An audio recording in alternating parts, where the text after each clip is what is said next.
साम्राज्य न्यूज, सामान्यांचा असामान्य आवाज। रस्त्याच्या कडेला उभ्या असलेल्या आयशर टेम्पोला पाठीमागून आलेल्या पिकअपने जोराची धडक दिली। या अपघातात दोघे जण जागीच ठार झाले असून अन्य दोघे जण गंभीर जखमी झाले आहेत।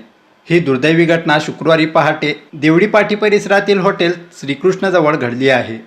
या अपघातासंदर्भात मोहोळ पोलिसांनी दिलेल्या माहितीनुसार मुंबई कल्याणहून सोलापूरकडे घराचे सामान घेऊन निघालेला आयशर टेम्पो क्रमांक MH43 BR 5252 हा शुक्रवारी 13 मे रोजी 5 वाजता देवडी गावचे शिवारात हॉटेल श्रीकृष्णजवळ रस्त्याच्या कडेला थांबला होता।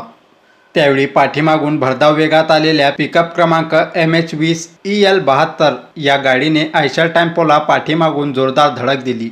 या अपघातात रिजवान अब्दुल गनी शेख राहणार वैजापूर औरंगाबाद व रिहान फैजल कैयश अली राहणार झारखंड हे दोघे जागीच ठार झाले आहेत, तर पाठीमागे बसलेले दोघे जण जखमी झाले आहेत। त्यांना पुढील उपचारासाठी सोलापुरातील शासकीय रुग्णालयात दाखल करण्यात आलं असून या प्रकरणी आयशर टेम्पोचा ड्रायव्हर चेतन बिभीषण खंदारे यांनी दिलेल्या तक्रारीनुसार मोहोळ पोलीस ठाण्यात गुन्हा दाखल करण्यात आला आहे।